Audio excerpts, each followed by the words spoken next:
If you ask anybody what they know about the Wild West, they would most likely mention Billy the Kid, 6 shooters, Wyatt Earp, Texas, and our topic of today, saloons. The Wild West saloon played an integral part in the community of these old Western towns and helped give us, Western fans, some incredible stories. Today, we will be discussing the history of the Wild West saloon. Watering holes are not unique to the Old West, but the saloon does seem to hold a closer connection to the Wild West than other time periods. Let's look back to the beginning and see how we got to the famous saloons of the Wild West. The first place ever actually called a saloon was a place called Brown's Hole that was established near the Wyoming-Colorado-Utah border. Kind of a strange name to call a place where you would have a drink. This saloon was established in 1822 and catered to the large amount of fur trappers in the area. Early saloons didn't always look like the ones we see in a John Wayne movie. A lot of these saloons were kind of a pop-up establishment that would be thrown together to take advantage of the large influx of miners, soldiers, and followers of the gold rush. Some of the first Wild West saloons were little more than lean-tos or tents just thrown together. A place where you could strike up a conversation after being on the trail for a few months. A place you could grab a drink and see some entertainment. If the small settlement saw a real population boom, the saloon would obviously make more money and be transformed into something that we're more familiar with in the stories and film. In the early days of the saloon, the main drink was whiskey. Before any regulation of distilling techniques or food quality, the whiskey saloons would be made out of raw alcohol with a little burnt sugar and chewing tobacco for flavor. This helped the drink earn its crazy nicknames such as Tangled Foot, 40 Rod, Bug Juice, Coffin Varnish, Gut Warmer, Red Eye, Neck Oil, and Taos Lightning. The early traders would sell whiskey to Native Americans, and to prove its high alcohol content, the traders would pour some on the fire.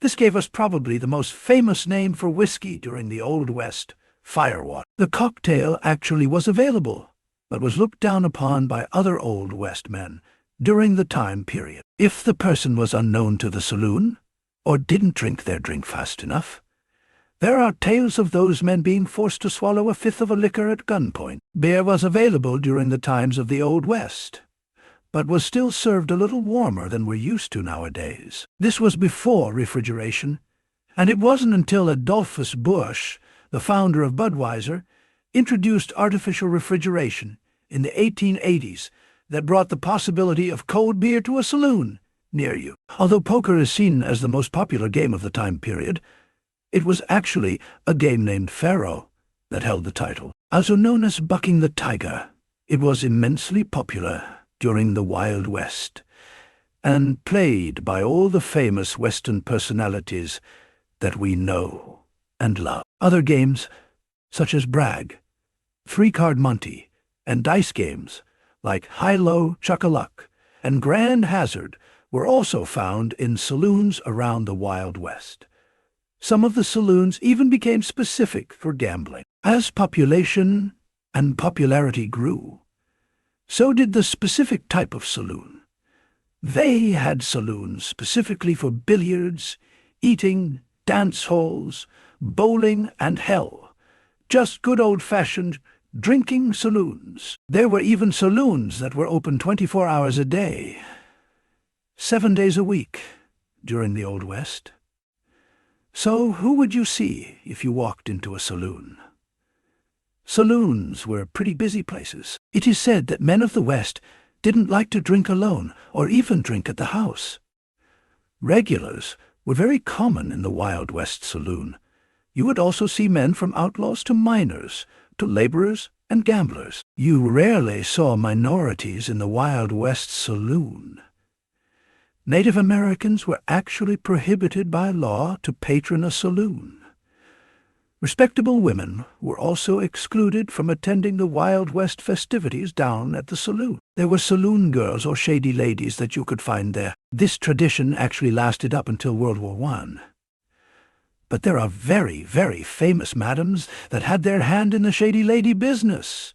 such as Maddie Silks, Julia Boulette, Belle Breezing, Fanny Porter, and Dora Dufresne. But we will save their stories for another video. There were also some pretty interesting customs that you would see at a saloon. Men would only ask another man's first name. A lot of times, these characters had some shady backgrounds, and it was considered impolite to be curious about a man's full name.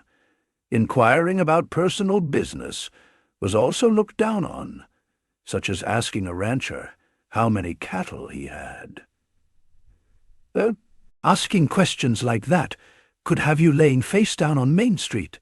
Another custom was offering the man standing next to you a drink. If a newcomer walked into a bar and didn't offer a drink to the man next to him, he would be asked why he didn't offer. It was also a worse insult to refuse a drink offered to you, regardless of what was preserved. There are stories of people being led from bar to bar at gunpoint to learn some manners. A man could come in and say he had no money, but he needed a drink, and he would most likely have drinks bought for him. However, if he ordered a drink knowing he couldn't pay for it, he could expect swift justice. When we talk about the look of a saloon, fans usually have a pretty good picture of what to expect. A long bar made of ochre mahogany and piles to shine, brass foot rails to set your favorite pair of boots on, and a spit platoon by your foot to keep your tobacco from hitting the wood floor. Towels were found on the ledge of the bar, so you could wipe suds off your mustache. The decor inside would usually depend on the location. If you were in Texas's big cattle country, you might find steer horns with spurs and saddles on the wall. If you lived up in Wyoming or in the Colorado mountains, you might find a big elk mounted on the wall. Hell, it wasn't uncommon to have nude paintings of women hung around as well. Some of the most important moments in Wild West history happened in a saloon.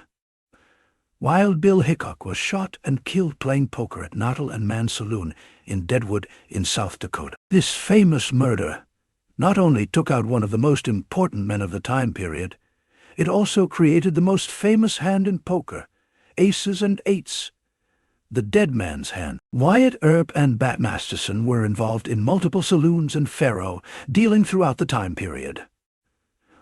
Wyatt Earp actually opened his own saloon in Nome, Alaska. He followed the Alaskan gold rush and opened the Dexter Saloon. It was the first two-story building in Nome, Alaska, and was incredibly popular because of the famous owner. There were 60 saloons in Nome, Alaska, with only 20,000 residents. Wyatt Earp ended up selling the Dexter Saloon for $80,000, which is over $2 million in today's money, and actually settled in Los Angeles. There are saloons still standing to this day that you can actually go visit. Some of these watering holes are the oldest saloons in the country.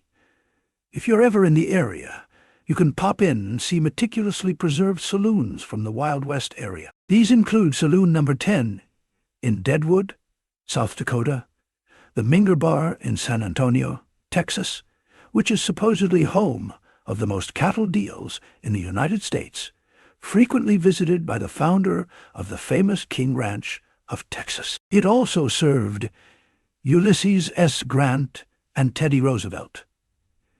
It is said that Teddy Roosevelt recruited most of his Rough Riders from the Minger Bar in San Antonio, Texas. Next, we have the Buckhorn Exchange in Denver, Colorado, which was visited by Teddy Roosevelt during his hunting trips across Colorado, the Capitol Bar in Socorro, New Mexico, the Crystal Palace in Tombstone, Arizona, visited by Doc Holliday and Virgil Earp.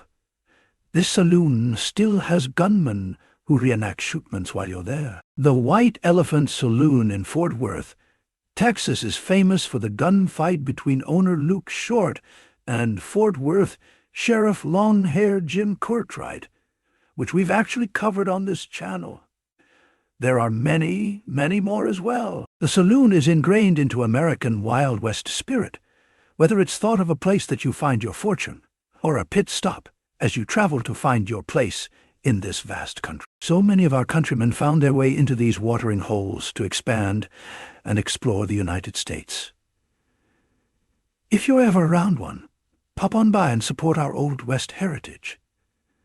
Thank you for watching Chronicles of the Time. I hope you enjoyed more of our Wild West content. Because of the immense feedback we have on the subject, we will be focusing more on the Old West time period.